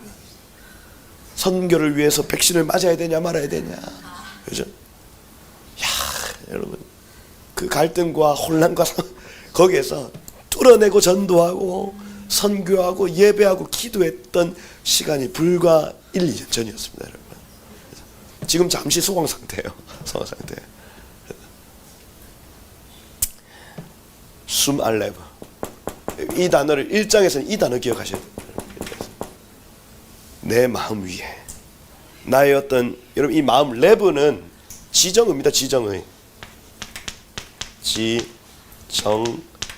지식, 감정, 의지예요. 내가 알고 있는 것 위에 하나님의 말씀. 내 감정, 나 이거 하기 싫은데 그 위에 하나님의 말씀. 의지, 나는 이거 할래. 그것 위에 하나님의 말씀. 이거예요. 그렇죠? 다니엘이 이거 결정했습니다. 지금 내가 저 3년 동안 저 맛있는 거 먹고 저 지금 차려주는 거 먹고 이 땅에서 취해 살 것이 아니라 나 절제의 삶을 살 것이다. 나 말씀의 삶을 살 것이다. 나 깨어 있을 것이다. 하는 거예요. 세상이 주는 기쁨 아닙니까? 그죠? 무엇을 먹을까? 무엇을 마실까? 이 예수님이 하신 말씀 아니에요. 무엇을 먹을까? 무엇을 마실까? 하는 거 아니에요. 이거 잠시 뒤로 하고 내 뜻을 정하여 내 그 기쁨 뒤로 하겠다 하는 거예요. 그죠? 그리고 그것을 적극적으로 환관장에게 그것을 바카시 찾고 또 찾았습니다. 구한이라는 이 단어가 바카시라는 단어인데 자주 찾아뵈다라는 단어입니다. 그래서 한번 시도했더니 안 되고 또 시도했더니 계속해서 계속 찾아가서 나는 이거 먹지 않겠습니다 하는 거예요. 그러니 9절에 하나님이 다니엘로 하여금 환관자에게 은혜와 긍휼을 얻게 하신지라. 여러분 은혜가 뭡니까? 은혜. 헤세드. 간섭이죠. 간섭. 계속 환관장이 밤에 잠을 자려고 하면 다니엘이 생각나고 가은은 왜 계속 그런 말을 할까? 그죠? 그러고 걔 생각, 걔 얼굴만 떠오르면 긍휼, 이 라함이거든요. 라함은 어미의 자궁이란 뜻입니다. 그래서 어머니가 느낄 수 있는 그 모성애를 그 아스부나스가 계속 느끼는 거예요. 가 불쌍하네. 가는 왜 계속 특출나게 와가지고 안 먹는다 얘기할까? 내가 어떻게 도와줄 수 있을까? 이런 마음이 막 일어나는 거예요. 근데 그거 누가 주신 마음이라고요? 하나님이 주신 마음이라고. 하나님. 그래서 저희 교회도 막 이렇게 싸울 때 그 주무관 되신 그분이 하여튼 저하고 계속 이렇게 하면서 우리를 불쌍히 여기는 거예요. 제가 안 불쌍하겠어요. 양결 목사님은 숨어 있고 나는 계속해서 우리는 안 합니다.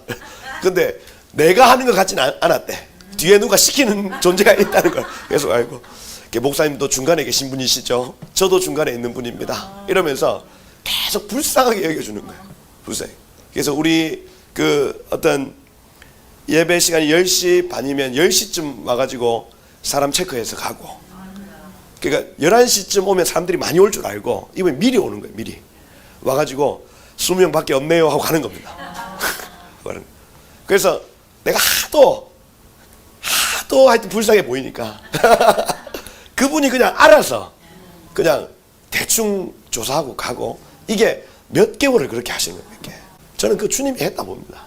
이게 양결 목사님 철컹철컹 잡혀가기 전에 그렇죠? 하나님이 은혜를 베푸시고 불쌍히 여기는 마음을 주셔서, 그렇죠? 야, 교회가 그래도 큰 어려움을 겪지 않고 그냥 그렇게 지나왔던 것 같아요. 하나님께서 여러분들이 슘 알레브, 여러분들의 마음 위에 하나님의 말씀을 두면 하나님이 은혜를 베푸신다고. 죽을 것 같지만 죽지 않습니다. 그렇죠? 말씀대로 사시기 축복해요. 그래서 그겁니다. 은혜와 긍휼을 얻게 하신지라. 그리고 여기 10절에 보면 환관장이 부탁합니다. 뭐라고 하냐면, 내가 왕이 너무 두렵다. 다니엘아, 혹시나 너희가 먹을 것과 마실 것을 먹지 않으면 너희 얼굴이 초췌하여, 이렇게 돼 있어요. 아파 보여서 이거예요. 아파 보여서. 같은 또래의 소년들만 못할 것을 그가 볼 것이 무엇이냐. 그러면 내 머리가 날아갈 것이다. 얘기합니다. 그렇죠? 그러니 여러분, 주변 사람들이 어려움을 겪어야 되는 상황이 지금 나타나는 거예요. 내가 금식하고 내가 이걸 안 먹으면 나만 문제가 있으면 괜찮은데, 쓰고 나서 이 사람 목이 날아가는 거예요. 이게 얼마나 어렵든지. 그죠? 우리 교회가 신앙을 지키는 건 좋아. 근데 이 주변 사람들이 어려움을 겪으면 안 되잖아요. 그죠? 여러분들의 어떤 직장, 그죠? 이런 데 영향이 가니까 그게 너무 어렵더라고요. 그게. 그죠? 그러니까 여기 지금 환관장이 다니엘과 그 친구들, 감독한 자에게 말합니다. 뭐라고 하냐면, 열흘 동안 시험하여 채식을 주어 먹게 하고, 이렇게 되어 있습니다. 채식을 주어 먹게 하고. 제로아라는 단어인데 씨를 뿌려 자란 채소를 의미합니다. 그리고 여기 왕의 진미할 때에 이 진미는 파트박인데 고기로 된 음식을 의미합니다. 그래서 이건 뭐 우상에게 바쳐진 제물이다, 뭐 이거는 이제 이 단어 원어에는 없는 단어인 거고, 하나는 분명한 게 뭐냐면은 맛있는 거. 다른 하나는 뭐냐면 채소, 맛이 느껴지지 않는 것, 이거예요. 우리가 유추할 수 있는 건 이겁니다. 그죠? 거기에서 이제 역사적 사료에 의해서 이건 우상에게 바친 것들만 왕이 먹었다, 이렇게 표현을 하는 어떤 사료, 뭐 적용할 수 있습니다. 근데 원어만 딱 보면 고기로 된 음식과 씨 맺는 채소, 이거예요. 그죠? 이 나눠집니다. 무슨 얘기입니까? 나는 충분히 즐거움을 취할 수 있지만은 이걸 내가 거절한다는 얘기고, 그죠? 기본적인 것만 먹겠다 하는 거, 기본적인 것만. 그리고 물만 먹겠다. 마시게 한 후에 비교해 보겠다는 거예요. 비교해 보겠다. 그죠? 근데 열흘 동안 시험해 봤더니 어떻게 됩니까? 15절에 열흘 후에 그들의 얼굴이 더욱 아름답고 터부죠. 터부. 좋았다. 보시기에 좋았다. 살이 더욱 윤택하여, 이렇게 되어 있습니다. 여기 지금 윤택하여라는 이 단어가 바리라는 단어인데, 바라라는 단어에서 왔어요. 바라. 바라는 베레시트, 바라 엘로힘, 태초에 하나님 천지를 창조할 때 그 바라입니다, 여러분. 그래서 아니 채소하고 물만 먹었는데 창조가 된 것처럼, 야, 아기 피부 창조된 것처럼 변하더라. 왕의 음식을 먹는 다른 소년들보다 더 좋아 보인지라. 열흘의 끝에 일어난 일이죠. 일이다. 그래서 여러분, 주변 사람들이 어려움을 겪어야 되는 순간에도 하나님이 지혜와 은혜를 주시더라는 얘기예요. 그럼 테스트 한번 해봐라. 테스트. 그래서 은혜와 지혜를 주셔서 이 모든 일들이 넘어가더라. 그래서 16절에 보면 포도주, 지정된 음식을 제하고 채식을 주었더라. 17절에 보니까 내 소년에게 학문을 주시고 할 때 이 학문이라는 이 단어가 맞다라는 단어입니다. 미야다입니다. 미야다. 맞다. 앞에 미가 붙으면은 동사를 명사로 바꾸고 하는 형태죠. 그래서 야다흐 이렇게 돼 있는데, 야다라는 단어가 중요하겠죠. 야다는 알다라는 단어. 근데 경험적인 시간이 들어간 지식을 의미해요. 시간이 들어간 지식입니다. 여러분, 모든 지식에는 시간이 필요합니다. 시간이. 그래서 여러분들이 책을 읽든 경험을 하든 시간이 들어가야 된다는 거예요. 시간이 들어가면 무조건 지식이 들어옵니다. 그죠? 그래서 여러분, 지식은 투자한 만큼 들어와요. 투자한 만큼. 공부는 누가 잘하냐? 오래 한 놈이 잘합니다. 오래 한 놈이. 그죠? 그죠? 오래 한 놈이. 뭐 이길 수가 없어요. 오래 하는 분들은. 그죠? 그래서 시간의 축적을 의미하는데, 맞다는 시간의 축적을 의미해요. 그래서 이 내 소년에게 첫 번째 주시는 은혜가 뭐냐면, 오래 앉아 연구하고 오래 앉아 있을 수 있는 은혜를 주신 겁니다, 여러분. 그죠? 이 은혜가 있기를 축복해요. 뭘 하나 하더라도 오래, 그죠? 10년 법칙 이런 얘기 있잖아요, 그렇죠? 그죠? 주님 오시죠? 그죠? 주님 오시. 또 만 시간의 법칙 이런 거 있지 않습니까? 남아수독 오고서 이 5수레의 분량의 책을 읽어내면, 그죠? 천하를 바꿀 수 있다. 이렇게 되어 있습니다. 5수레 3,000권, 3,000권. 그죠? 오래 앉아 있을 수 있는 은혜 있기를 축복합니다. 그죠? 그러면 천하를 바꾼다. 이 내 소년에게 첫 번째 베푸신 은혜가 바로 그 은혜였어요. 다른 애들은 밥 먹고 고기 많이 먹고 낮잠 자고 막 비실비실 되는데, 얘네들은 야채만 먹고 말똥. 그죠? 새벽 2시까지 앉아 있어도 애가 피곤하지도 않고 새벽 6시에 또 일어나서 또 아침을 딱 시작하고. 그죠? 난 안 되더라고.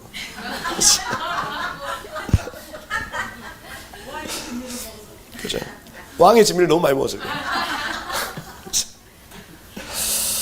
그렇다. 학문을 주시고, 그죠? 시간의 축적이면 시간의 축적. 모든 서적을 깨닫게 하시고, 이렇게 되어 있습니다. 이런 은혜. 그죠? 글을 읽는데 이게 깨달아지는 거예요. 깨달아지는. 연결되고 깨달아지는. 공부 이렇게 하는 거예요. 콜세페를 해서 모든 문서를 읽으면 읽는 족족 이게 막 와닿고 재미있고 이렇게 되어지는 겁니다. 은혜죠. 이거 은혜입니다, 여러분. 그냥 있을 때 안 된다니까. 안 된다니까. 은혜가 오면 이게 됩니다. 은혜 때가 있습니다, 여러분. 은혜. 지혜를 주셨으니. 지혜. 제가 여기 지금 모든 서적을 깨닫게 하시고, 이 깨닫게 하다라는 이 단어가 샤칼이라는 단어입니다. 샤칼은 교차하여 두다라는 단어예요. 교차하여 두다.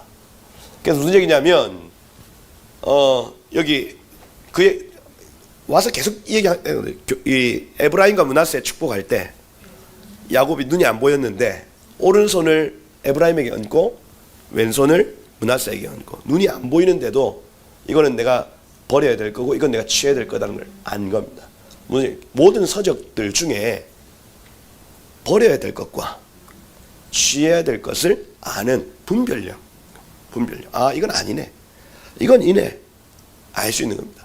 주석만 봐도 그렇습니다. 성경 주석을 볼 때에 버려야 될 것과 취해야 될 것을 아는 지혜가 있어야 돼요. 지혜가. 그 엄한 사람들은 이게 성령이 가르쳐 주시는 대로 따르지 않고 이상한 걸 따라갑니다. 이상한 걸. 그러다가 자유주의, 비평신학 이런 것들이 막 나오는 거예요. 엄한데 은혜를 받아요. 엄한데. 그죠? 하늘로부터 나는 지혜가 있습니다. 하늘로부터 나는 지혜. 그건요, 일단은 분쟁이 없어. 그죠? 논란이 없고 사람을 살리고 세울 만한 어떤 지식인 거예요, 여러분. 그죠? 근데 세상적이고 비판하고, 그죠? 무너뜨리고, 그죠? 분별하시면 돼요, 분별하시면. 이 사람들에게 지금 이 새 친구들에게 주신 은혜가 있어요. 책을 보면 무엇을 치유해야 될지 아는 지혜인 겁니다. 그리고 지혜를 주셨다. 호크마라는 단어입니다. 호크마. 호크마는 응용력이에요. 하캄. 응용력입니다. 응용력. 솔로몬 왕이 구했던 지혜가 바로 이 하캄입니다. 하캄. 응용력인데 무슨 얘기냐면, 솔로몬 왕이 레바논 백향목을 딱 보면 이 백향목이 왜 만들어졌는지에 대한 지혜가 있어요. 본래 본 의미. 길가에 있는 우슬초를 딱 봤는데 이 우슬초는 뭘 의미하겠다 하늘이 가르쳐 주신, 내지는 아담이 그 이름을 왜 우슬초라고 지어놨는지가 이해가 되기 시작합니다. 그리고 우슬초를 떼서 이걸 응용합니다. 이거예요. 이게 하캄입니다. 하캄. 어떤 돌을 딱 봤을 때 이 돌의 이름을 딱 보고 왜 이 이름일까를 딱 알아맞추는 게 하캄이에요. 그리고 그 이름대로 그 돌을 쓰는 겁니다. 그래서 이 솔로몬 궁전을 지을 때, 그 다음에 그 성전을 지을 때 모든 것들의 의미를 알고 지었다고요. 그겁니다. 그거. 하캄, 호크마. 호크마 주석 있죠? 호크마 주석. 근데 별로 안 호크마입니다. 네. 크게 호크마가 없어. 그죠? 그래서 지금 하나님이 결혼 제도는 왜 우리에게 주셨는가? 아이들은 어떤 의미인가? 아버지는 어떤 의미인가? 이게 다 호크마로 풀어지면 내가 어떻게 살아야 될지가 알아지는 거예요. 이게 하캄, 호크마입니다. 호크마. 그래서 여러분, 여기에서 다니엘이 여러분 이 당시에 그 바벨론의 점성술 이런 것들 다 배웠을 겁니다. 별의 의미 이런 것들 다 배우고 저 별이 왜 만들어졌는지 어떤 것을 의미하는지를 다 이 다니엘이 알았을 거예요. 하캄. 그죠? 하는 것. 지혜 있으시길 축복해요, 여러분. 그죠? 지혜. 그래서 제가 지금 그 모든 것들의 의미라는 그 지금 책을 막 쓰고 있는데, 그게 이제 그 솔로몬, 아담이 본래 지어놓은 어떤 이름들을 어떤 의미인지를 이렇게 풀어내는 과정들 지금 막 적고 있습니다. 신나게 지금 막 적고 있는데, 제가 저번에 와서 이제 말씀을 드린 부분이 이제 사자 하면 아리라는 단어, 오르 뒤에 이가 붙은 건데, 오르는 빛입니다. 그래서 사자의 어떤 갈기가 이렇게 빛처럼 이렇게 생겼게, 너는 오르, 아리, 너는 나의 빛이다, 내 옆에 있어라 해서 아담이 사자를 옆에 끼고 계속 쓰다듬어주고 빛나는 존재구나 너, 이렇게 했다는 것들. 사자의 어떤 의미들 이런 것들 찾아나가는 과정인 거예요. 그죠? 그게 하캄입니다. 하캄. 그죠? 모든 것들의 의미를 다니엘 역시도 배우는 족족 그 의미들을 알아가는 거예요. 그죠? 그리고 다니엘에게는 특별히 모든 환상입니다. 하존이라는 단어, 히브리어인데 하존 하면 하자라는 단어. 그래서 바라보다, 응시하다 이렇게 되어 있습니다. 보다, 응시하다. 무아지경 가운데 보는 것을 의미해요. 자는 상황은 아닙니다. 눈을 뜨고 있는데 보여지는 것, 보여지는 것. 그렇죠? 환상입니다. 환상. 환상의 은혜 있으시길 축복해요. 그죠? 환상의 은혜. 그죠? 주로 이제 어떤 축사 사역이 세게 일어나면 사람들 눈이 열립니다. 덮어져 있던 게 열려요. 계속해서 사단이 여러분들을 영의 사람 되지 못하게 딱 막아놓고 있다고요. 막아놓고 있는데 이게 한 커플, 두 커플씩 막 걷어지면, 그리고 어느 날은 세게 온단 말이에요. 애들이 쑥쑥쑥 나갈 때가 있어요. 그때는 순간 눈이 열립니다. 순간. 그렇죠? 그래서 여기에 영적 존재가 있는 걸 봐요, 막 사람들이. 그렇죠? 눈이 열리는 거예요. 환상. 그죠? 보는 것이다. 그래서 이런 물질 세계는 보이지 않는 세계의 어떤 그 모델이죠. 지금 요게 지금 물질 세계, 빛이 딱 사라지면 이게 어둑한 거 아무것도 다 안 보이는 것처럼, 여러분 물질 세계는 여기 태양빛이나 이런 조명들에 의해서 보이는 겁니다. 지금 빛이 없으면 안 보여요. 안 보여요. 영의 세계 역시 마찬가지입니다. 하나님의 영광을 아는 빛이 비치면 영의 세계 보입니다. 이거예요. 근데 그 빛이 잘 안 비춰지면 영의 세계가 안 보이고 육의 세계만 보이는 겁니다. 그래서 하나님 영광의 빛을 비추십시오. 하나님 이 장소 가운데 하나님의 영광의 빛을 비추십시오 하면 이 영광의 빛이 쫙 뻗어나가는 순간부터 영의 세계가 열려나가는 거예요. 그래서 그거예요. 그거. 그래서 보인다. 그럼 넌 보이냐? 잘 안 보입니다. 그죠? 근데 가끔 진짜 깊은 임재 가운데 막 열려요. 보여요. 막. 이야 신기하다 하고 닫힙니다. 늘 열려있으면 그게 사람 사는 삶이겠습니까 여러분? 그죠? 못 삽니다. 못 살아요. 속에 있는 게 다 보이고 못 삽니다. 못 살아요. 이 은혜죠. 은혜. 닫히는 게 또 은혜.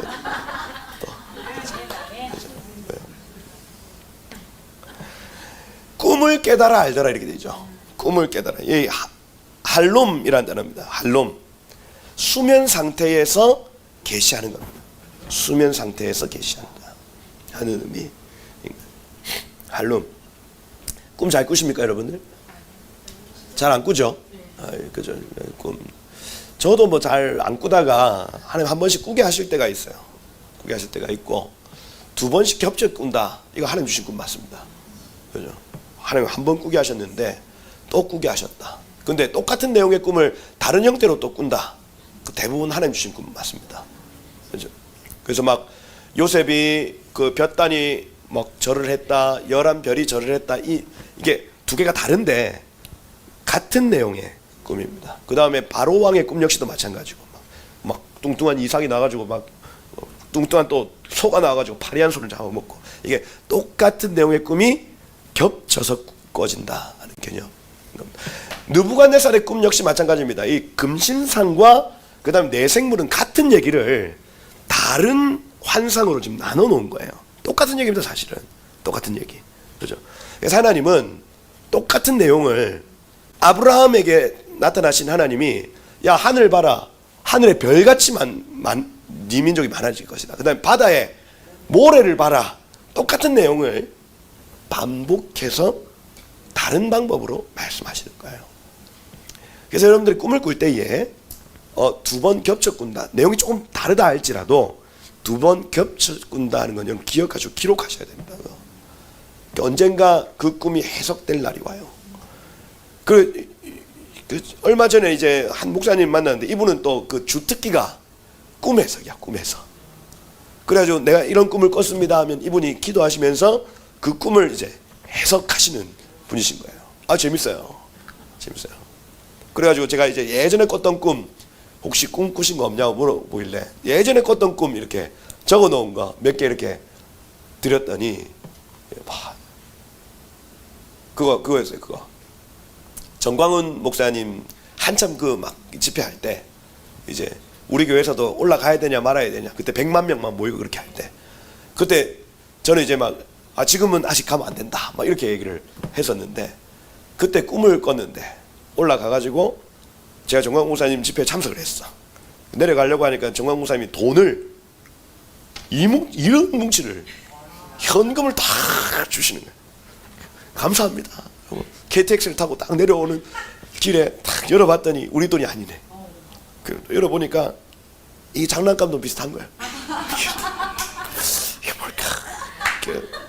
1,000원짜리에는 정광훈 목사님, 5,000원짜리에는 그 이해란 박사님이라고 그 북한에서 오신 탈북자 박사님 한 분, 그리고 10,000원짜리에는 그 신원식 장군님이라고, 장군님 딱 이렇게 얼굴 딱 있고, 그래가지고 제가 굉장히 기분 나빠하면서 막 그렇게 깨어났던 꿈이라고 딱 알려줬더니 이분이 이제 그 꿈은 앞으로 그 하나님 통일을 열어가실 거고 그 통일의 때에 목사님께 재정을 주실 것이라는 꿈인 것 같습니다. 이렇게 하시는 거예요. 그래서 저는 그 생각을 한 번도 못 해봤거든. 그냥 기분이 나빴다 하고 끝냈어. 아, 정광훈 목사님 기분 나쁘네 이렇게 하고 끝냈단 말이에요. 근데 얼마 전에 만났어요. 얼마 전에 한 달 전인가 만나가지고 그 꿈을 얘기해 줬더니 앞으로 통일의 세대가 열릴 것이고 그때의 목사님께 아마 그 재정이 아마 흘러올 겁니다. 그래서 그것 가지고 이렇게 사역을 하시면 될 것 같습니다. 하는데 기분 좋아요, 안 좋아요? 좋아요. 와, 그렇구나. 하면 되겠네. 뭐 이렇게 막 생각이 드는 거죠. 꿈 중요합니까, 안 중요합니까? 중요합니다. 아주 중요하죠. 이게 만약에 헛방이다. 그러면 안 됩니다. 예, 의미가 있다. 꿈을 깨달아 알더라 이렇게 되습니다. 알더라. 이 은사죠. 그 목사님 지금 가지고 있는 은사를 가지고 막 이래저래 좀 하고 다니시는 거예요. 그렇게 꿈을 깨달아 알더라. 근데 프로이트 같은 경우에는 꿈을 뭐라고 그 꿈의 해석에서 뭐라고 정해요? 억압된 욕망에 위장된 성취 이렇게 됩니다. 억압된 욕망에 위장된 성취 이거요. 무신론자죠. 유물론자입니다. 그러니까 영이 없다고 봐요. 이 사람은 무슨 얘기냐면 영적 세계는 없으니까 내가 어렸을 때 엄마가 돈가스를 안 해줬다. 그러면 꿈에 돈가스 나오고 계속 그죠? 억압된 욕망에 위장된 성취. 그 꿈에서라도 내가 이루는 게 꿈이다 이렇게 표현하는 겁니다. 그러니까 계시 지금 이 시대 사람들은 꿈이라면요 계시적 측면도 안 봅니다. 심지어 이 교회 안에서도 꿈을 계시의 영역으로 안 보는 거예요. 성경은 그렇게 말하지 않습니다. 성경은 하나님이 정말 마땅히 해야 될 일이고 급하게 해야 될 일이면 꿈으로 말씀을 하시는 거예요. 이겁니다. 믿으십니까? 네, 꿈입니다. 꿈. 그래서 전 무신론자의 어떤 그 심리학적 정의를 받아들이시면 안 됩니다. 우리는 하나님이 살아계심을 믿고 아멘입니까? 눈에 보입니까? 안 보입니까? 안 보여요. 그러면 여러분 무신론자들, 유물론자들에게는 눈에 안 보이는 건 없는 세상입니다. 하나님도 없다는 놈들이에요. 여러분들. 그죠? 그 사람들의 해석대로 하지 않는다. 우리. 그죠? 꿈이 풀어지기를 축복합니다. 그죠? 꿈에 대해서 할 얘기가 많이 있습니다. 여러분. 꿈은 언약 백성이 약속의 땅에서 벗어나면 하는 꿈으로 말씀하세요. 이게 요셉이 떠나갈 때도 그렇고 그 다음에 바로 왕의 꿈도 그렇고 다니엘이 지금 꿈을 해석하는 일들도 약속의 땅에서 벗어날 때 있는 일입니다. 야곱이 밧단 아람으로 떠나갈 때에 꿈에서 베델 만났고 이 밧단 아람에서 하란에서 다시 돌아올 때에 꿈으로 이 누굽니까? 삼촌 라반이라는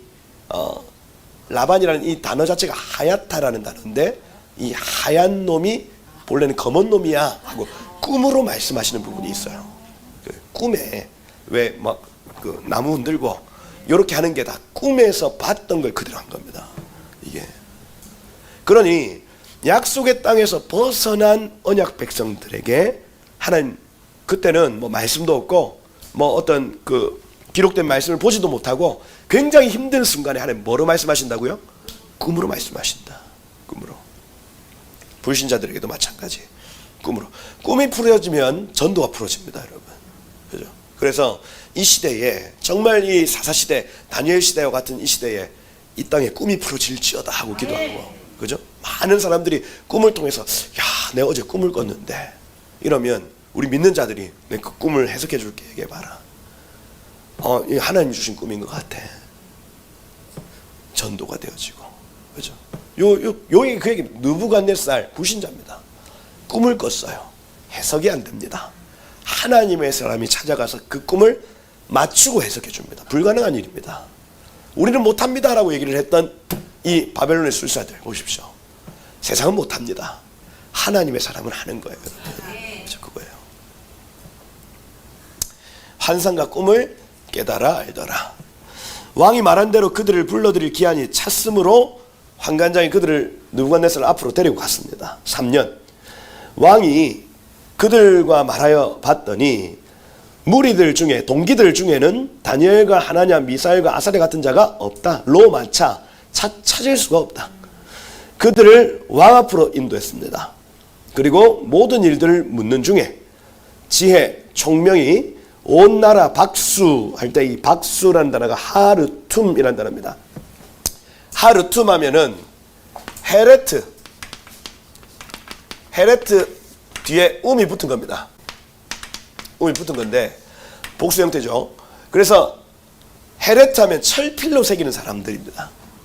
서기관들이에요. 서기관들. 공부 많이 하는 애들 말입니다. 그래서 여기 지금 박수 할 때 우리 치면 박수무당 이렇게 생각하는데 이건 서기관으로 번역하는 것이 훨씬 더 좋겠다 싶고요. 그 다음 술객이 이제 여기 아까 그 아사브라는 단어인데 아스부나스 앞에 그 귀신 축출자입니다. 영적으로 뛰어난 자를 의미합니다. 귀신은 함부로 나갑니까 안 나갑니까? 여러분 귀신이 귀신을 쫓아낼 때는 그 위에 한 단계 높은 급에 있는 귀신이 밑에 급을 쫓아낼 수가 있어요. 그죠? 안 그렇겠습니까? 귀신도 다 등급이 있는데. 그죠? 그래서 이 불교에서 퇴마사가 나타나는 이유가 불교의 영이 모든 잡 귀신들 위에 있기 때문입니다. 그죠? 그 다음에 무슬림들 중에서도 이런 이적과 기사가 나타나는 이유가 거기에 있어요. 거기에. 그 더 강한 신에게 잡혀 있는 사람이 그 밑에 있는 신들을 다스리고 주장할 수가 있습니다. 이런 얘기 많이 들어보셨잖아요. 그죠? 그래서 어린 애가 막 25, 6 처녀 둘 다 귀신 들렸어. 6살짜리 애가 이 처녀한테 막 시키는 겁니다. 야, 저기 가서 과자 하나 사와. 그 얘는 또 해. 이렇게. 저 무슨 일인가 하는 거예요. 알고 봤더니 얘 안에 들어있는 귀신이 제 안에 들어있는 귀신보다 높은 거예요. 그러니까 시키는 대로 하는 수밖에 없는 거예요. 그죠? 그럼 여기 바벨론의 술객 할 때 귀신 축출자 할 때 이거는 영적 세계를 아는 자들, 귀신을 불러오고, 그죠? 더 큰 귀신을 막 불러오고 이렇게 할 수 있는 자들을 의미한다 할 수가 있죠. 근데 그들보다 10배 나은 줄을 아니라 이렇게 되어 있습니다. 여기 보시면 알겠지만 2장 1절에 보면 느부갓네살이 다스린 지 2년째 되는 해에 이렇게 되어 있죠. 그러면 여기 원년에 잡혀와서 3년 이런 지혜가 있는 줄을 알게 됐습니다. 그 사이에 일어난 사건이 2년째 일어난 사건이 여기 지금 신상 사건이에요. 꾸고 그래서 요 꿈을 꿨던 것을 맞췄던 것은 2년차. 지금 여기 왕 앞에 불려나간 건 3년차 이렇게 되는 겁니다. 그러니 지혜와 계시 이 모든 것들을 취하게 된 모든 과정들 중에 여기 신상 요 꿈을 해석한 사건이 있었다 이렇게 보시면은 되겠다. 여기 1장까지 내용입니다. 우리 기도 잠시 하고 마치겠습니다. 이 다니엘서 보면 볼수록 지금 이 시대에 이런 사람 나타나야 됩니다. 그죠? 세상에 답이 없잖아요. 지금 뭐 윤석열 정부라도 답이 있겠습니까, 여러분? 어떻게든 하나님의 말씀을 알고 하나님의 임재를 아는 사람이 옆에 딱 서서 양의 나라, 이스라엘 편에 서는 나라로 서야 될 것인데, 나중에 여러분 곡과 마곡의 전쟁, 뭐 아마겟돈 전쟁이 있을 때 이스라엘 핍박하는 나라 옆에 서면 같이 죽는 겁니다. 여러분 WCC 가입하는 교회 거기 안에 있으면 자연스럽게 거기에 찬성하시더라는 거예요. 이게요, 공동체가 아무것도 아닌 것 같아도 내가 어디에 서느냐가, 어디에 소속되어 있느냐가 너무너무 중요한 겁니다. 여러분, 이 나라가 하나님의 편에 서는 것 우리 같은 사람들에게 결정되어 있어요. 우리가 깨어 기도하지 않으면 이 나라 넘어갑니다. 지금 겨우 북한 동포들을 위해서 소리내는 정부가 났어요. 여태까지는 북한 정부를 위해서 일하는 남한 정부였다가 이제 드디어 저 갇혀있는 북한 동포들을 위해서 소리를 내는 정부가 드디어 나왔습니다. 뭐 다른 평가 다 무시하고, 여러분 인권은요 정치가 아닙니다. 사람이 저렇게 고통스러워하고 있는데 그거 가만 내버려 두는 거, 그건 정치가 아니에요. 여러분, 인권의 정치가 어디 있습니까? 저 북한 농포들 지금 포로되어 굶주리고 억압받고 있는 저 사람들 구해내야 된다. 잘하는 일이에요. 잘하는 일. 이제 겨우 하나님의 천부 인권, 하나님이 주신 사람의 권리를 얘기하는 사람들이 지금 나타나는 거예요. 마약이 지금 온 전국에 풀어졌습니다. 심지어 중학생 아이들까지 지금 마약에 손을 대고 있어요. 여러분, 이거 지금 막겠다고 결정하는 정부가 지금 나타나고 있어요. 마지막 기회입니다. 마지막 기회. 마지막 기회라고. 동성애 다 풀려고 했던 것 지금 법무부 차원에서 일어나서 이걸 지금 어떻게 막을까를 지금 고심하고 있습니다. 왜? 이거 저출산 문제하고 연결되어 있습니다. 여러분, 하나님의 법을 떠나, 하나님의 언약의 길을 떠나 망하는 길로 나아가려는 이 대한민국을 잠시 멈추게 만들고 다시 의의 길, 이 양의 나라의 길로 가는 것, 우리의 길입니다. 기도하는 우리입니다. 이 시간 한번 하나님, 우리가 숨알레브, 하나님 우리의 감정과 우리의 지식과 우리의 의지 위에 하나님 말씀을 두기로 우리가 결정합니다. 주님, 하나님 이 결정 위에 기름 부어주세요. 지혜와 계시의 영으로 나를 채워주세요. 재능과 모략의 영으로 나를 채워주세요. 하나님 나를 기름 부어 주옵소서. 우리 한번 그렇게 이 다니엘서 1장 말씀 붙들고 우리 한번 주여 부르고, 하나님 나에게 기름 부어 주옵소서. 은혜 위에 은혜를 베풀어 주옵소서. 다시 한번 주여 부르고 기도하며 나가도록 할게요. 기도하겠습니다.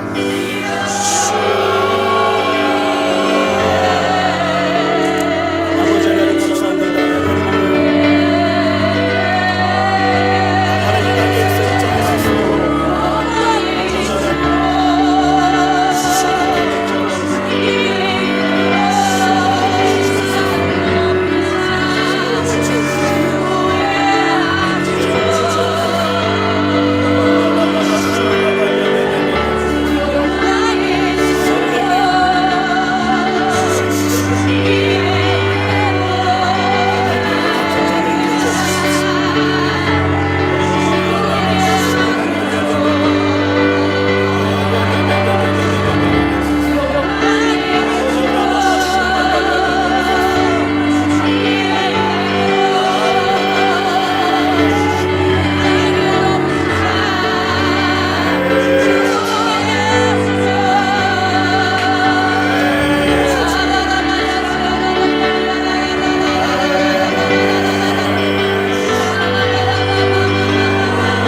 이 다니엘서에 기록된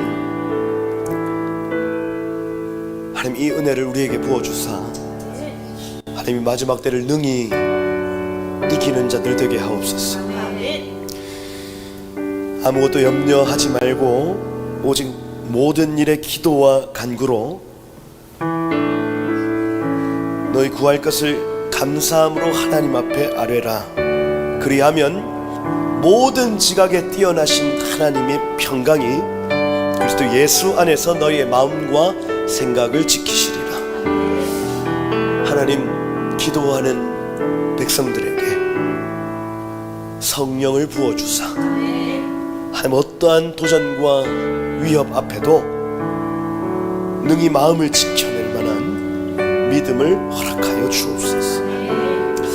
주님, 이 다니엘서를 계속해서 연구하고 읽어 내려갈 때에 하나님 믿음의 증폭이 있기를 축복합니다. 주님, 그래서 이 마지막 정말 주의 오실 길을 예비하며 하나님 바벨론을 의지하고 또 미국과 중국을 의지하고 그냥 이 땅에 영원히 살 것처럼 사는 자들 아니라 주의 오실 의의 나라, 그 돌의 나라, 그 나라가 영원한 줄 믿고 하루하루 사는 자들 일어날지어다. 주님 오셔서 이 시간을 주님 사로잡아 주시고 주님 우리의 영과 혼과 육체를 붙들어 주옵소서.